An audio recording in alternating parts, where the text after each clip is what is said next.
So previously we looked at arithmetic sequences. Now we're going to look at geometric sequences some more. Arithmetic was when we had a common difference, when the pattern was adding or subtracting every time. Geometric is when we have a common ratio, or what the pattern looks like. It looks like we are multiplying by the same number every time. Now, arithmetic sequences were similar to linear functions. Geometric sequences are going to be like exponential functions. Now, we tend not to be quite as familiar with exponential functions, so this relationship isn't going to be quite as powerful as the linear function relationship was, but I still think it's helpful to see the similarities here. So when we see this times 2 pattern for the sequence, we call that the common ratio, the R. And when we first tried to write these formulas, what we looked at was we said, okay, we're multiplying over and over again. Well, repeated multiplication, that's an exponent. So this has to be some sort of 2 to the n kind of pattern. Repeated multiplication is an exponent. Times 2 times 2 times 2 would be 2 to the third. So we have to have some sort of 2 to the n, and then we just kind of made it work. Well, the first term has to be 6. If I plug in 1 right now, I'm at 2. Well, 2 times 3 would be 6. The second term has to be 12. 2 squared is 4. 4 times 3 will be 12. So what I need to do is multiply by 3 to make that work. Well, where does that 3 come from? Similar to in the previous section, it comes from what the 0th term, what the initial value would be. So if we look at this as a function here, so we would have had 3 times 2 to the x. And so this 2 would be what we call the growth rate, or the base of the exponential function. And this 3, if you look at it here, well, it would be your y-intercept.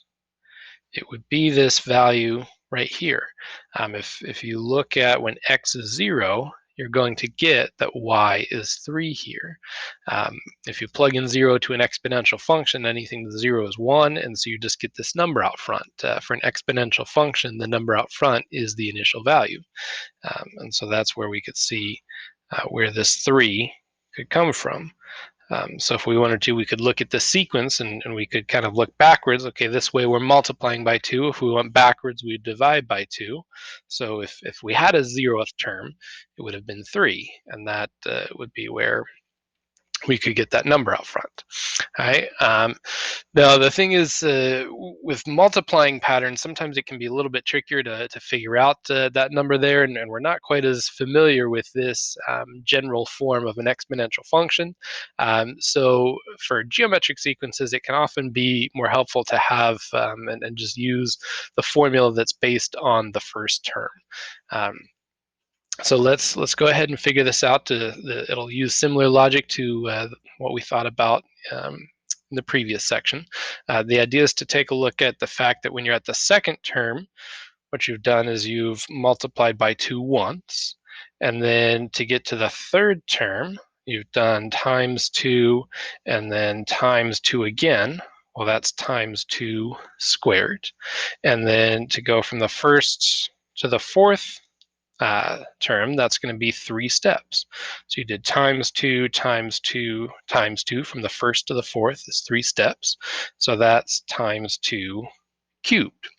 So then we try to keep that going, try to figure out the pattern. If we wanted the 5th term, well, from the first down to the 5th, now it would be 4 steps. So we do times 2 times 2 times 2 times 2, that's times 2 to the 4th.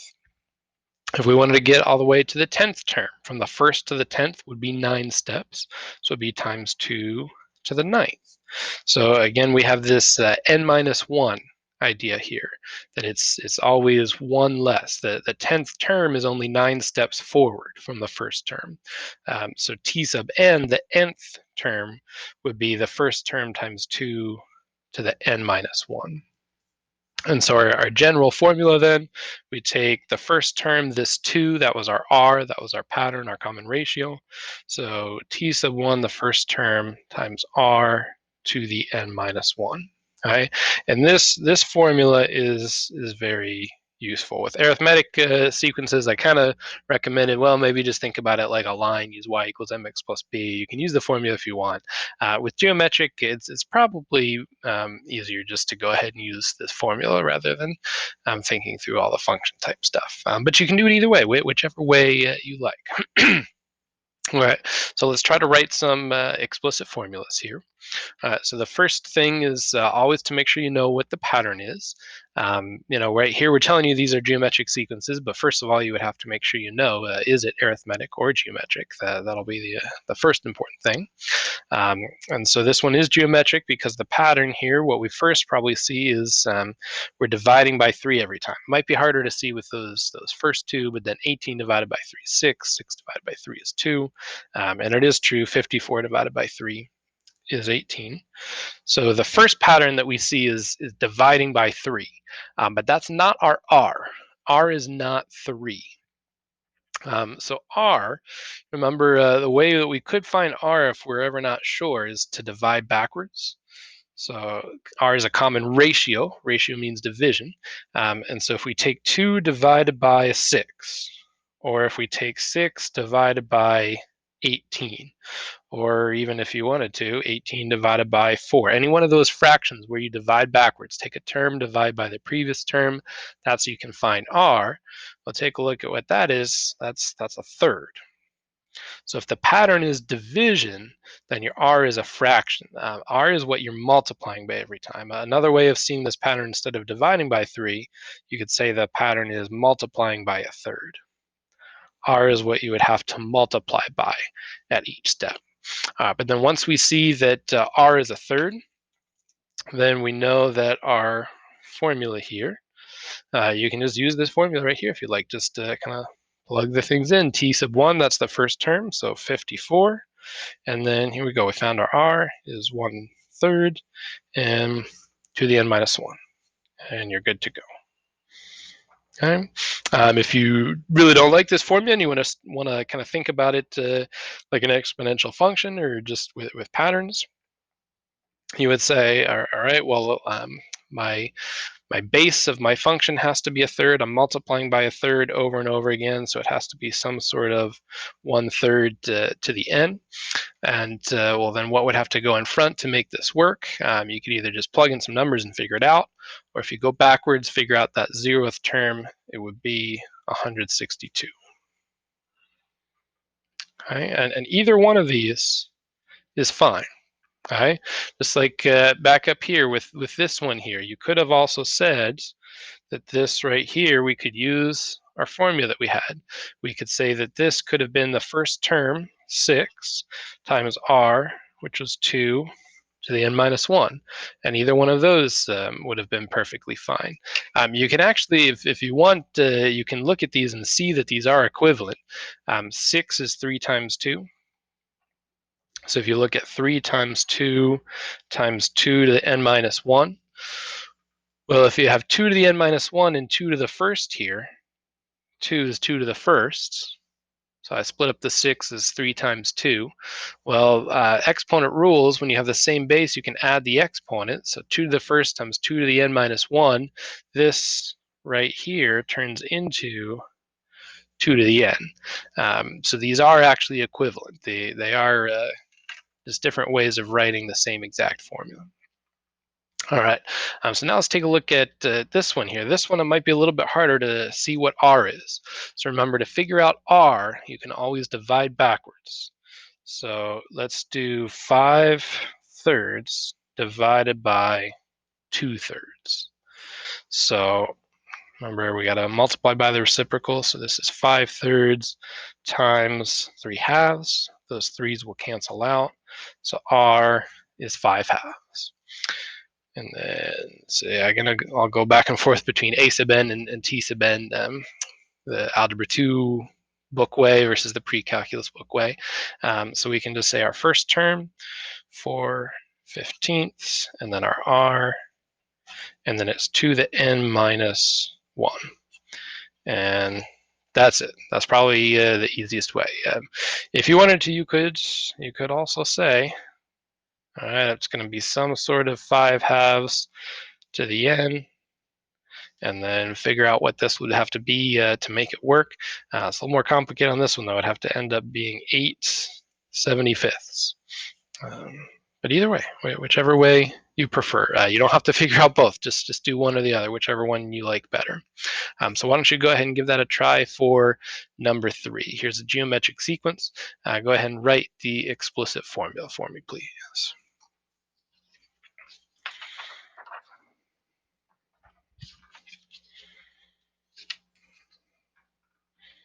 All right, so there it is. As long as you had one of those, then you're good. Any one of those is all you need. So our pattern there was multiplying by 3, so that was our R. You can just use this handy-dandy formula, and you're good to go. Or you could figure out what the 0th term was, the term before. You could just use 3 to the n. Or notice on this one, you could even simplify it a little bit. We could say this was 3 to the -2, this is 3 to the n, same base, add the exponent, -2 plus n. Or right here, 3 to the -1, 3 to the n minus 1, -1 plus n minus 1 gives us n minus 2. So some of these can be simplified a little bit sometimes. So sometimes you'll see multiple different ways of writing these, but as long as you can find one, you should be good. All right, let's see if we remember recursive sequence formulas here. So let's say I want you to find the 9th term of the sequence, and I'm going to tell you the first term. And then remember, this was called a recursive sequence formula right here. It says that the next term is -2 times the current term that you're at. Right? So what we would say is, all right, we're starting the sequence with 5, and then the second term, this would be the second term, would be -2 times the first term. We would just multiply by -2 each time to get the next term. This right here told us the pattern. This says that the pattern is multiplying. They're next to each other, so that means multiplying, right? The pattern is multiplying by -2 every time. So that means that this right here is our R. The pattern is times -2 times -2 times -2 times -2, so that's our R. So we would have -10, 20, and so on. And we could keep doing that, right? We could just keep listing out terms till we get to the 9th term. We could do that. That could work. Or if we wanted to do it a little bit more quickly, a little bit more efficiently, what we could do is we could say, all right, we're going to start with the 5th term here, and then we're going to multiply by -2 a bunch of times. Repeated multiplication is an exponentiation. And so we would need to figure out what exponent it was here. Well, how many steps is it from the first term to the 9th term? How many times would we have to multiply by -2 from the first to the 9th? That's 8 steps. So we would just do that right there. Right? And you can just plug that in your calculator. Just make sure you type the parentheses. That'll be important that we're doing -2 to the 8th, not -2 to the 8th. But this will end up being 1,280. All right, so that's geometric sequences. Now let's do geometric series. Again, series is when we add up all the numbers. And we're actually going to look at infinite sums. So arithmetic, we only looked at finite sums, finite series. With geometric, we're actually going to look at infinite sums. You might think that seems strange. You might think, well, if I add up an infinite number of numbers, that's what we mean. So we do plus dot dot dot going forever. We're going to do s sub infinity. We're not just going to do like s sub 30. We're not going to just add up the first 30 terms. We're going to add up all the terms in this entire series, every single number. All right. So first we need to know, is that ever even possible? Is it possible to add up an infinite number of numbers? Don't you just get infinity if you add up an infinite number of numbers? Sometimes you would. If you add up like 5 plus 5 plus 5 plus 5 plus 5 going on forever, you would get infinity, right? But take a look at this one. 0.3 plus 0.03 plus 0.003. This would end up just being, you'd have 3, 3, 3, 3, and then going on forever, right? 0.3 repeating. Well, we know what 0.3 repeating is. 0.3 repeating, that's a third. So we know that this infinite sum has to be a third. Now, this is just to kind of show us the idea, though. Let's try out this formula here. So here's a formula for if we have a geometric series that we want to add up all the terms going on forever. Right? So first of all, do you see that this is geometric? If I look at these numbers here, what the pattern is between the numbers, how do I go from one number to the next? Well, I'm just moving the decimal place each time, right? To move the decimal place to the left, you would multiply by 0.1. So we've got an R of 0.1 here. And so let's try out this formula. So this formula says the first term over 1 minus R. So our first term here is 0.3. And then our pattern, we're doing times 0.1, times 0.1, times 0.1. So our R is 0.1. So we've got 0.3 over 0.9. That's the same thing as just 3/9. You can multiply the numerator and denominator by 10. You can kind of decimal bust inside the fraction if you want. And then 3/9 is 1/3. There we go. So our formula works. Our formula matches what we thought it would be. Okay, so this is a formula for finding the sum of all the terms in a geometric series, all of them, not just some of them, but all the. You can add up an infinite number of numbers with one quick, short little formula. Okay, so let's try that on this one here. All right, so first we would need our first term. So this sum starts with n equals 1, so let's plug that in. If I do a sub 1, I get 5 times 3 to the first, which is 15. Then we need the r. Well, how about can you see what the r would be here if this is, remember sigma, this was called sigma notation. This right here is the formula for the terms of the series, right? So this is like our explicit formula. Well, if this is our explicit formula, we know which one of those numbers has to be r. R is the thing that you multiply over and over again. Well, multiplying over and over again, that's an exponent. So r is the thing that has an exponent on it. So this 3, that's our r. Okay, so r equals 3. So then let's say that s sub infinity, the infinite sum, we'd have our first term, 15 over 1 minus r, 1 minus 3. So 15 over negative 2, let's call that negative 15 halves. So we add up all the numbers in this sum and we get negative 15 halves. Something about that seem wrong to you? Take a look here. There's no negatives in this right here. If we wrote out these numbers right here, so the first one was 15, and then if you plug into 3 squared is 9 times 5, the next one's 45. This is geometric with an r of 3, right? Our pattern is going to be times 3 over and over again. So the next one's plus 1, 35, going on forever. If you add up all these positive numbers, there's no way you're going to get that negative answer right there, right? That doesn't make sense. We didn't talk about this little star right here, did we? This only works if the absolute value of r is less than 1. All right, so we talked about, well, would it even be possible to add up an infinite number of numbers? And the answer is only sometimes, right? Notice what had to happen with this one. To add up all of these numbers, each number had to get smaller and smaller and smaller. Each of these individual numbers are getting closer and closer to 0. You know, once you get down to like the 10th term, you're not adding very much in there. That's why you can actually get an answer when you add them up. With this one, you're adding up bigger and bigger and bigger numbers. This is just going to go to infinity. If you try to add up all these numbers, you would just get infinity. Okay, this actually just doesn't work. We can't use this formula. It just gives you a meaningless answer. If r isn't less than 1, you're not allowed to use the formula at all. It just gives you something silly. Okay, so actually your first thing that you have to do before you use this formula is check r. Make sure that the absolute value of r is less than 1. Make sure that the numbers actually get smaller, that the numbers actually approach 0, so that it's actually possible to add them all up without just blowing up and going to infinity. Okay, so with something like this where it's not possible to find the sum, where it just kind of blows up like that, we call it diverges. If the sum doesn't exist, if it doesn't work, the word for it is called diverges. So this one diverges, and it's because our r was 3, which is bigger than 1.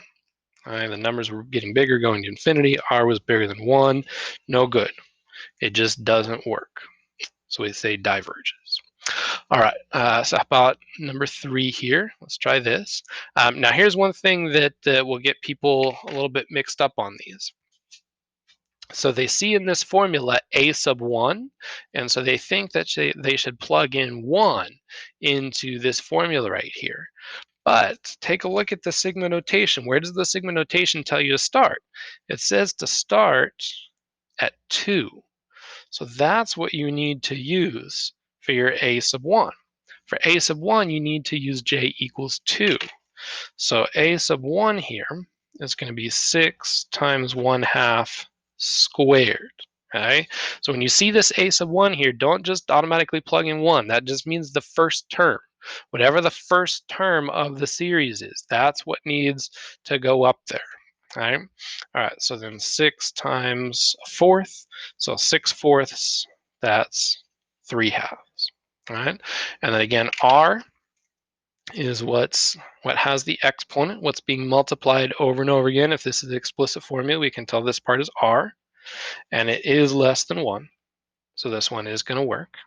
All right, we are allowed to use this formula. All right, so s sub infinity, we're going to have the first term, which was 3/2 over 1 minus r, so over 1 minus a half. So we're going to have 3/2 divided by a half. 3/2 divided by a half, that's 3/2 times 2 over 1. Those 2's will cancel, and we just get 3. That's kind of interesting, right? That you can add up an infinite number of numbers and just get 3. So not only, this one maybe you're a little bit more okay with, all right, we can add up an infinite number of numbers. That's a repeating decimal. Sure, we can write as a fraction, but yeah, a repeating decimal, that can be something infinite. But an infinite number of numbers and you just get 3. That's kind of funny, right? Kind of interesting. All right, why don't you go ahead and give these last 3 problems a try. Remember to check if it's possible. All right, remember these directions here. Find the infinite sum if it exists. If not, then say why it diverges. All right, go ahead and give these last 3 problems a try.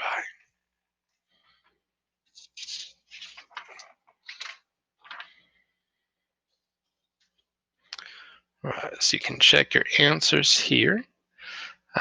So the first one worked. We had an r of 1/3. That's less than 1. That's okay. That's good to go. Make sure for your first term, you look at what's on the bottom of the sigma right there. We had to plug in 0 to find our first term. And then we just do first term over 1 minus r, divide your fractions, multiply by the reciprocal, and that comes out nicely. For the second one here, our r was 2. That's bigger than 1. That's no good. The numbers were getting bigger, so that infinite sum is going to go to infinity. The second one diverges here. All right. And then this last one here, I wonder if you noticed something interesting about this last one here. Okay, so it's similar to the 0.3 repeating one that we took a look at.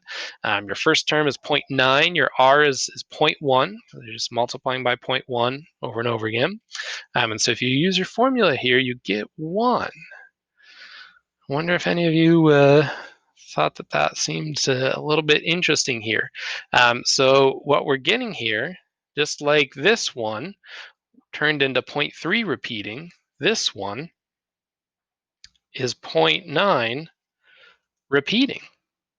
So what we just said was that 0.9 repeating equals 1. 0.9 repeating is the same thing as 1. Do you buy that? If you don't buy that, let me show you another way to see it. Okay, so let's say we've got 0.3 repeating equals 1/3. All right, we all know that. We all buy that. What if I multiply both sides by 3? Multiply the left and the right by 3. Well, 0.3 repeating, multiply all those 3's by 3, and they'll turn into 9's. So 0.9 repeating, 1/3 times 3, that's 1. There you go. There's another proof that 0.9 repeating is the same thing, exactly the same thing as 1. If you still don't quite buy it, then another way to think about it is if two numbers are different, then you should be able to find a number between them. Like 1 and 2 are different numbers, so I can say a number in between them is 1.5. 1.1 and 1.2 are different numbers, so I can say 1.15 is a number in between them. If you don't believe me right now, if you don't agree that 0.9 repeating is the same thing as 1, find a number in between them. If you don't think they're the same number, tell me a number that's in between them. And you can't, right? You can't, because there's no number in between 0.9 repeating and 1 because they're exactly the same thing. 0.9 repeating equals 1. Kind of crazy. Kind of crazy. All right. Well, on that note, we'll go ahead and end here. Something for you to ponder. If you enjoy this kind of thinking about infinities a little bit and all that, then you'll probably particularly like calculus. In calculus, you'll get to talk about infinity quite a lot.